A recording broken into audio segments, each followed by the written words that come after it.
to be in God's house today. We're going to continue looking in the book of Exodus as we travel through this one of the most basic of Bible stories.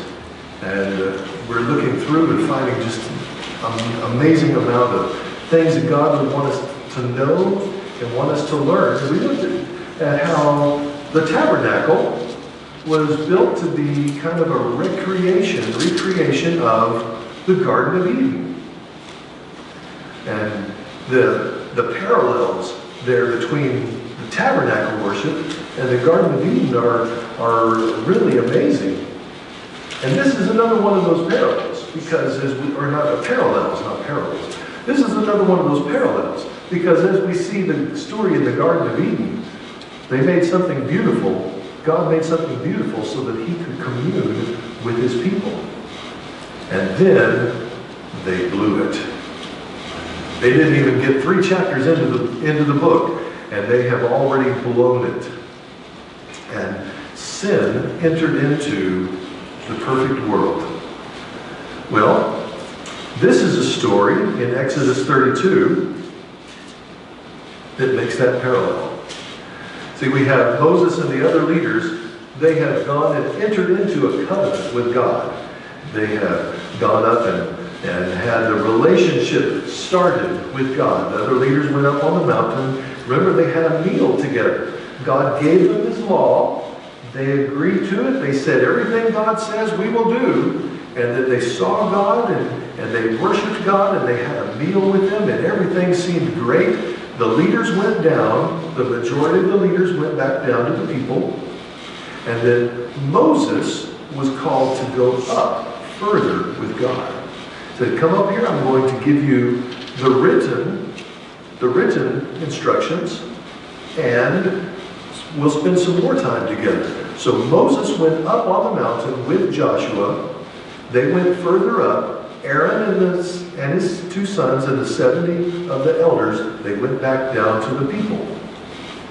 And while he was up there, Moses was up on the mountain then for 40 days.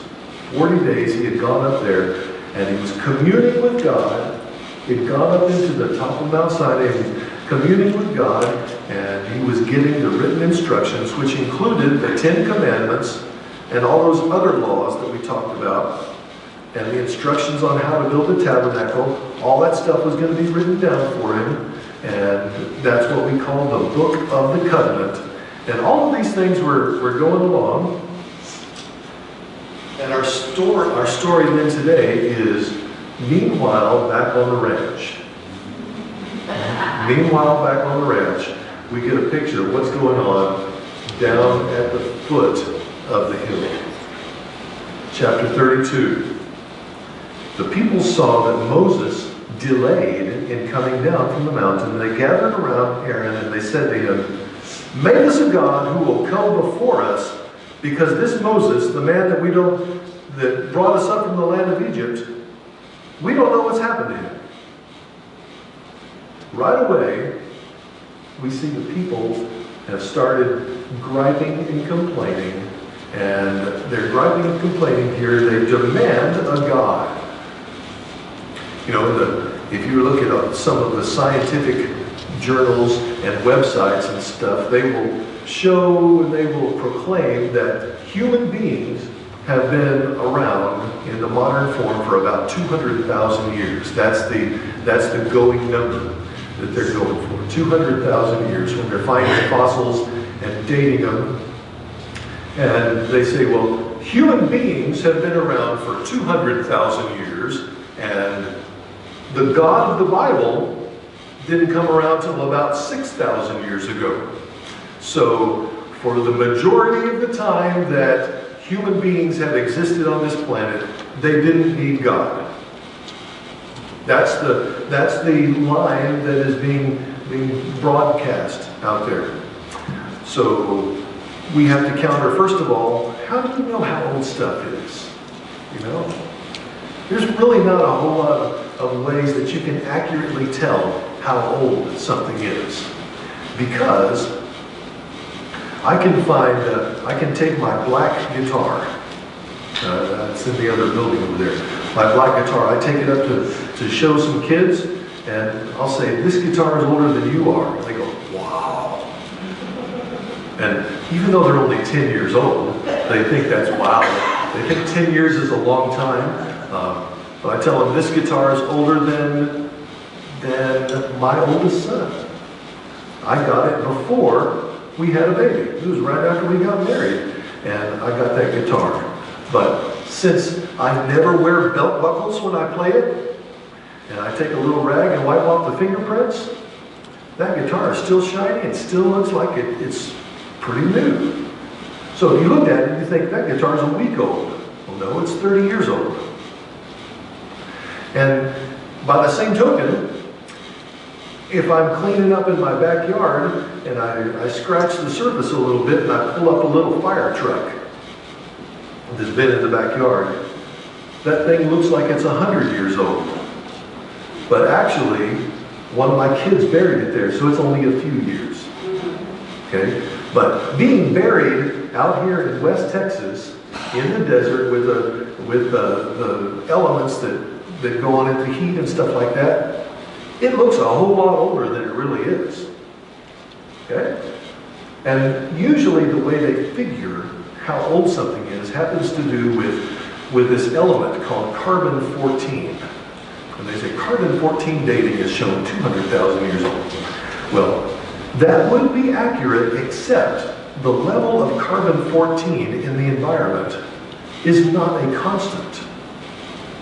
It is up and down, it's all over the place. It is ridiculously unreliable to determine how old something is. That's one thing you can think of. The other thing you can think of is Adam was made not a baby.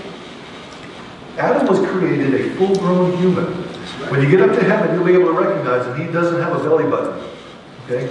So he'll be the one that doesn't have a belly button because he wasn't made a baby and grew up. And so if you see Adam, you think, how old is he? Well, he looks 30 or 40. Well, God made him. He's 1 day old and he already looks 30 or 300 or 900. We don't know. But God can make something that looks old even though it's brand new. Okay? So you got to configure those factors in there when you read that. But also, 6,000 years for the God of the Bible? Well, the story of the Bible does not start at the beginning. You don't read it. About 6,000 years ago, here's what happened. God made a Garden of Eden. It doesn't start like that. It doesn't even start like a fairy tale, like once upon a time. It starts as a history book, and it says, in the beginning. So if you want to believe 6,000, you want to believe 200,000, whatever, in front of that was God. Okay? So mankind has always needed God. There's never been a time where there was people and not God. Okay? So we just settle that, and we also dig up how these people lived, how any people lived, how any civilization that has ever existed lives. One of the things they can always find is a place where that group went to worship. Okay? Every civilization has had a belief in God. They always look for and search for something beyond themselves. There's something inside humans that wants to look for and seek out a God. And these people are demanding a God because now Moses is up there. And he's up on the mountain, and they don't have a God, and so now they're asking for a God. So they demand a God, but how about this? They demeaned Moses and God in one sentence. With one thing, they demeaned both Moses and God. They thought Moses had abandoned them. They said, Moses is gone. We don't know where he's gone. And so they're kind of griping against Moses. You know what it seems like? Griping against Moses is their favorite pastime. It's like a hobby for them. Hey, what are we doing today? What's on TV? Well, we haven't invented TV yet. Okay, how about we go gripe about Moses? Yeah, let's do that. That's always fun. They're always griping about Moses. And here they are, they're blaming Moses for abandoning them. See, they had a relationship with Moses. They did not have a relationship with God. They got everything from Moses. They individually weren't connected to God yet. See, when the people went up, the selected people went up there and they met with God, you know where the people were? They had hid. They were far off. They were not connected to God. They had that relationship with Moses. So that's why it's so important for me to stand up here to break the bread of life to you, and for you not to have a relationship with God through me, but to have a relationship with God on your own. Okay? You can read the Bible and pray and talk to God tomorrow when this building is empty. Okay? You've got to have a relationship with God. Every one of us needs to be connected to God on our own. You remember the woman at the well? The woman at the well in the New Testament? Jesus tells her about the living water. She gets saved. She gets that living water. And then she goes and tells everybody in the town. That's great. Go and tell people about Jesus. But what she doesn't do is she doesn't give them living water.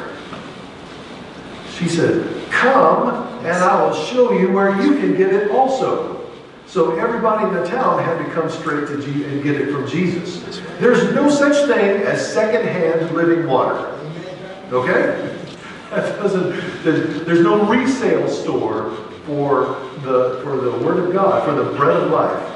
You get connected to God yourself. They were connected to Moses. They weren't connected to God, and they blamed him for abandoning them. But you notice they also demeaned God. What did they say? This man, Moses, who brought us out of the land of Egypt. Oh, really? It was Moses' idea? Is that what you're saying? Moses brought us out of the land of Egypt? Moses was just the one in front. Okay? God is the one who brought them out of Egypt. And throughout the rest of the Old Testament, he never let them forget that. He would come in and say, I'm the God who brought you up out of the land of Egypt. I'm the God who brought you out of the land of Egypt. He repeated that over and over so they wouldn't forget. It was God that did it. You think, was this Moses' idea? Well, here we are. In time, it's only a matter of weeks since Moses was in front of that burning bush saying, God, I really don't want to do that. Trying to back out of what God wanted him to do. It was God's idea all along. Moses kept trying to get out of it, and God wouldn't let him out of it. And he finally gave in to God's will, did what God wanted him to do, accepted the mission impossible before the little tape burned up and blew up. He accepted it and he took on the mission, but it was God that brought them out of the land of Egypt. All right, so they demanded God. They demeaned God and Moses, but then they disobeyed God. Everybody there, everyone there knew commandment number 1. You shall have no other gods before me. They all knew commandment number 2. You will not make any idols. But here they go. They get Aaron, and Aaron says, here's what you do. Take off the gold rings that are on your ears of your wives and sons and daughters and bring them to me. And all the people took off the gold rings from their ears and all the gold jewelry that they had. They brought them to Aaron. He took the gold from their hands and he fashioned it with an engraving tool and made it into the image of a calf. So here they are, breaking commandment number 1 and 2. And later on, Aaron says, well, I just threw this stuff into the fire and a calf popped out. So, you know what that is? That's breaking the lying commandment. He was lying like a rug. Because right there it says he did it. He fashioned this with a tool. He got the toolkit out, so we know it wasn't just magically coming out here. Well, here they are making idols right off the bat. Just like in Genesis in the Garden of Eden, they ruined it.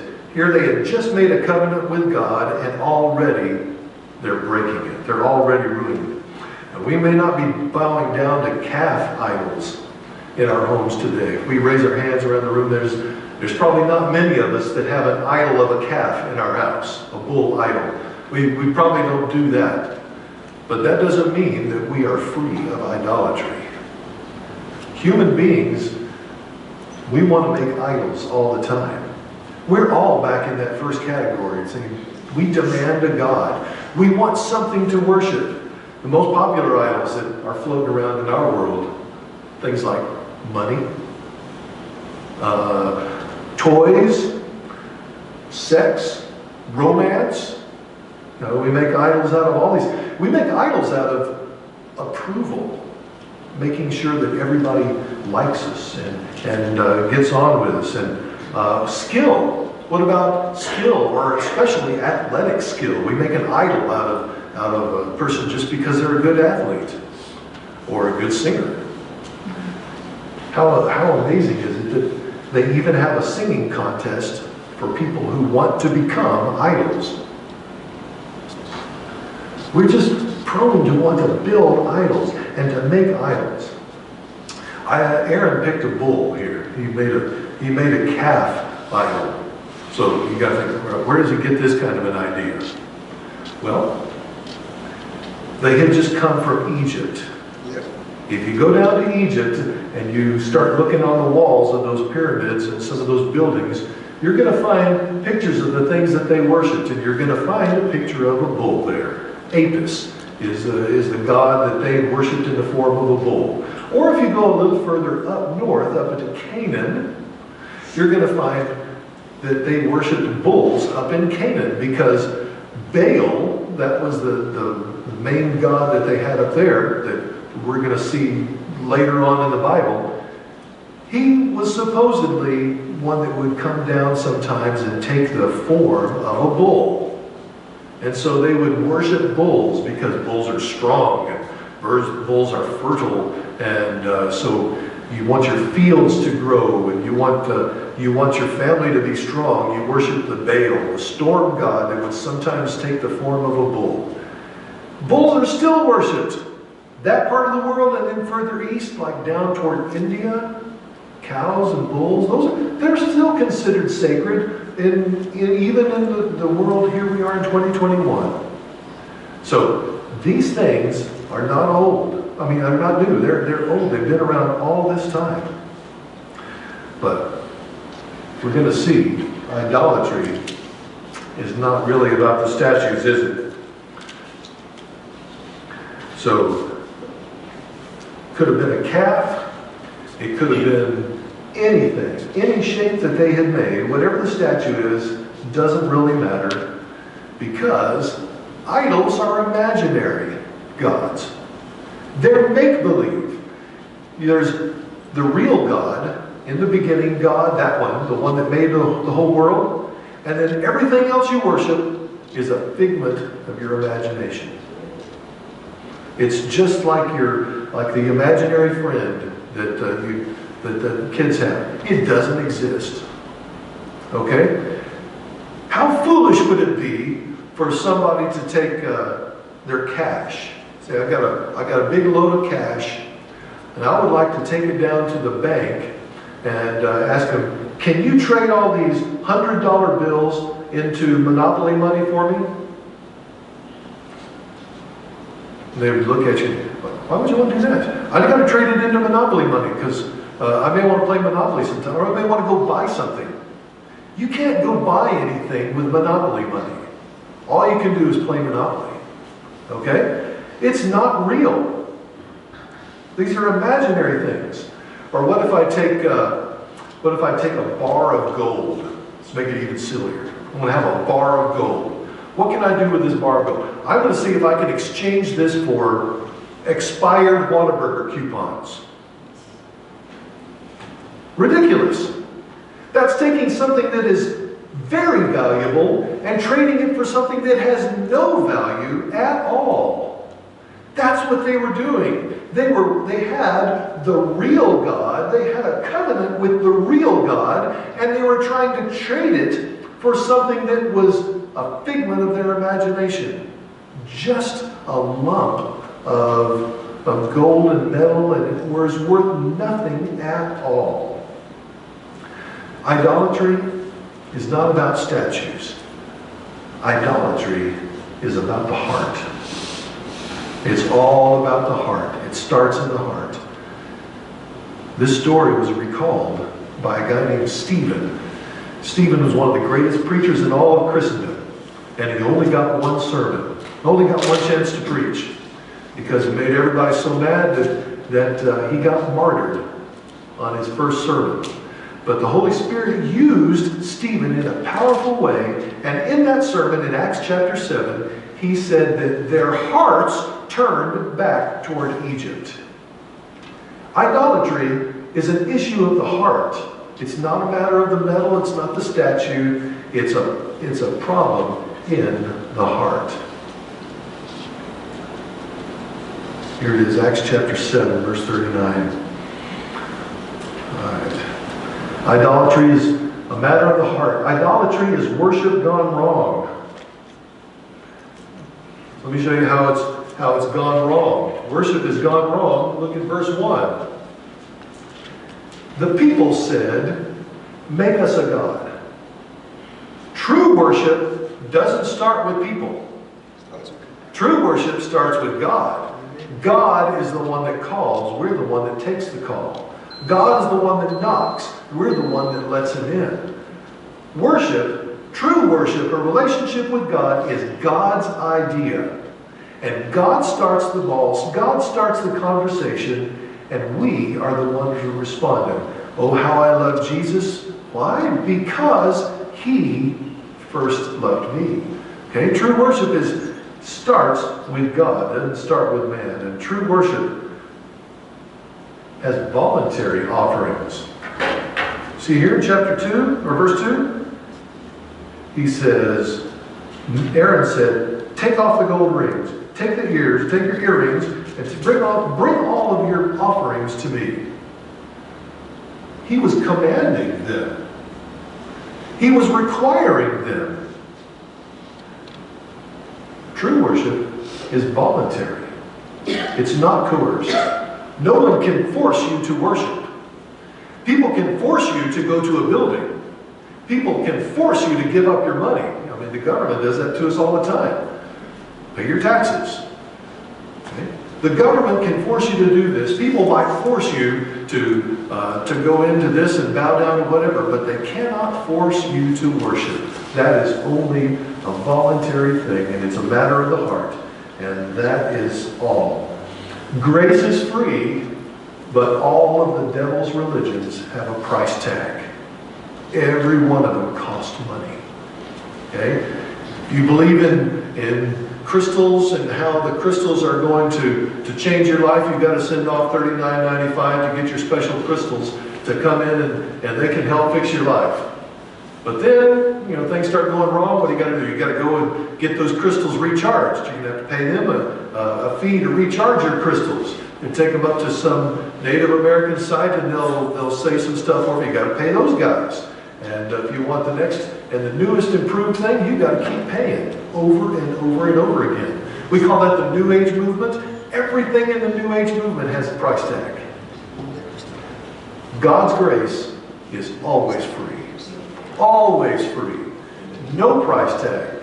He says in Isaiah, oh, if you're thirsty, come to the waters, drink freely. Why do you spend your money on stuff that doesn't satisfy you? Instead, you can drink from me freely and without cost. Jesus didn't charge that woman for living water. It's free.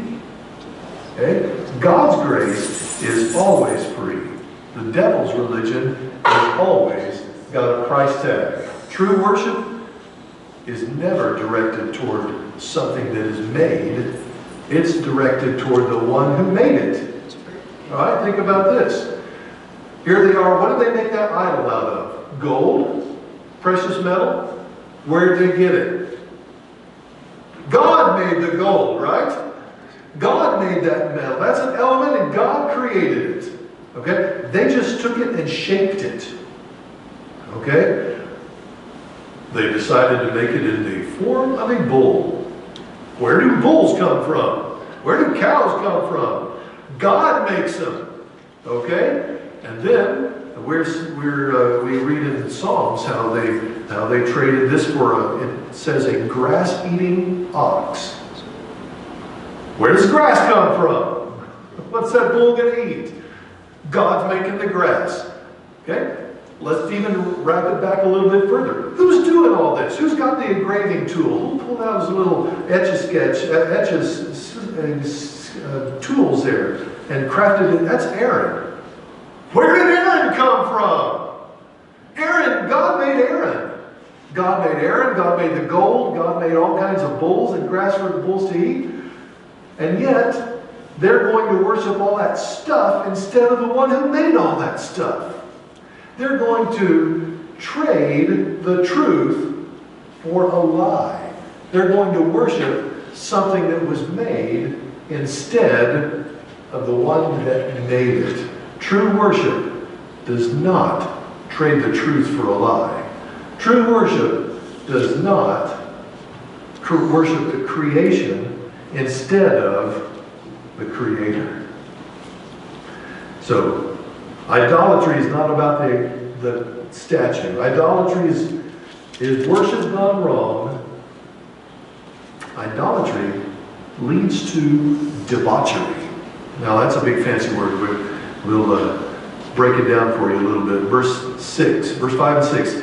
Aaron saw this, he built the altar, and he made the announcement, tomorrow there will be a festival to the Lord. So early the next morning they arose, they offered burnt offerings, and they presented fellowship offerings. The people sat down to eat and drink, and then they got up to play. They got up to play. That's what I want to think about right now. In their quote-unquote worship, they had a meal, they had offerings, and then they got up to play. You might have a Bible that says they got up to revel. If you are reading the King James or New King James, it'll say they got up to play. In the NIV or the New Living Translation, they'll say like this one, they got up to revel or to indulge in revelry. If you have one of the kind of a newer one is the Christian Standard, and it'll say they got up to party. That's kind of a modern term there. They're going to party. Well, what's happening here when they have all those different words to try to figure out what that word is? They're looking for a euphemism. Okay? A euphemism is a polite word to say something that's not so polite. If it's an ugly word and you don't want to say it, you want to replace it with a pretty word. Okay? So pretty words like party or play, those are replacing the words, what the word really means. Okay? This is, I'll try to be polite as well. This is a party without clothing. Okay? This is ugliness, all the way to the core. And that is what this party had gone into. So they got up and did that. Moses, verse 7, the Lord said to Moses, okay, 40 days are up. Now, go down at once. Your people have brought up from the land of Egypt. The people you have brought up from the land of Egypt have acted corruptly. Your people. Oh, these are your people. Have you ever seen a child misbehaving and the mom says, you know what your son did today? And then the dad said, you know what your son did? You know, whenever the kid misbehaves, the mom and dad will say, that's your son. That's your son. He's acting like your side of the family. That's like you. Well, God says, these are your people. Verse 7. Look down at verse 11. Moses says, Lord, why does the anger burn against your people? So, this is exactly the same thing. People are misbehaving, and Moses is saying, no, these are your people. He doesn't know, these are your people.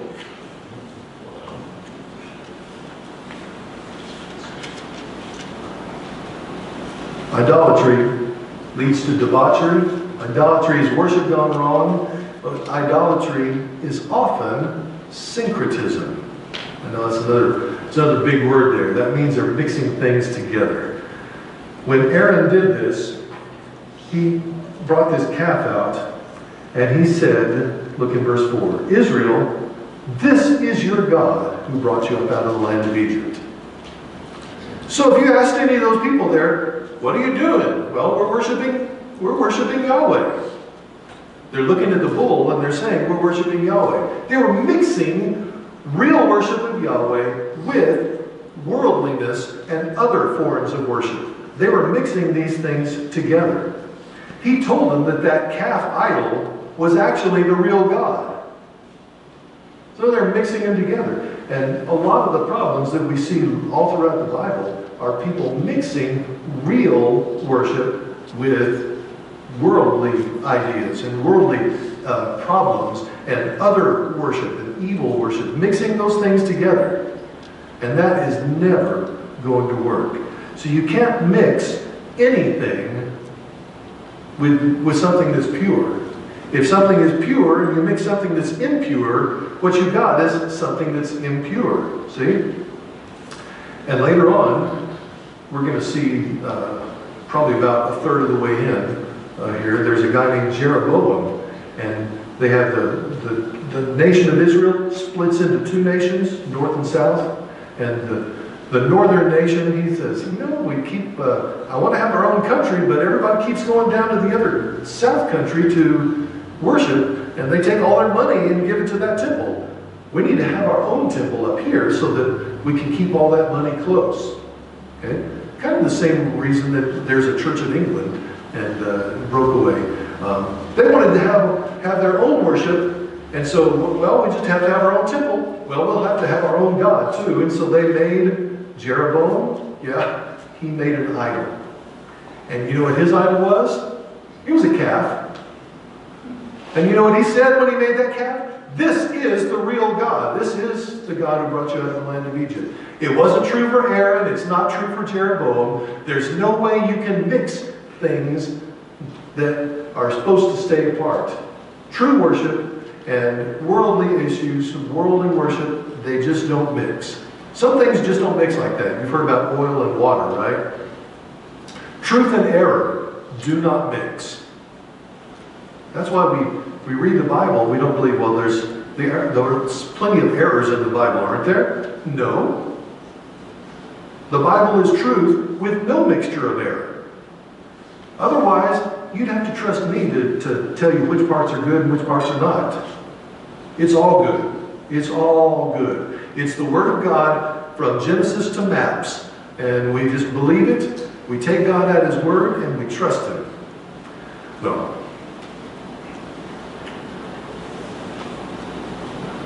What we worship.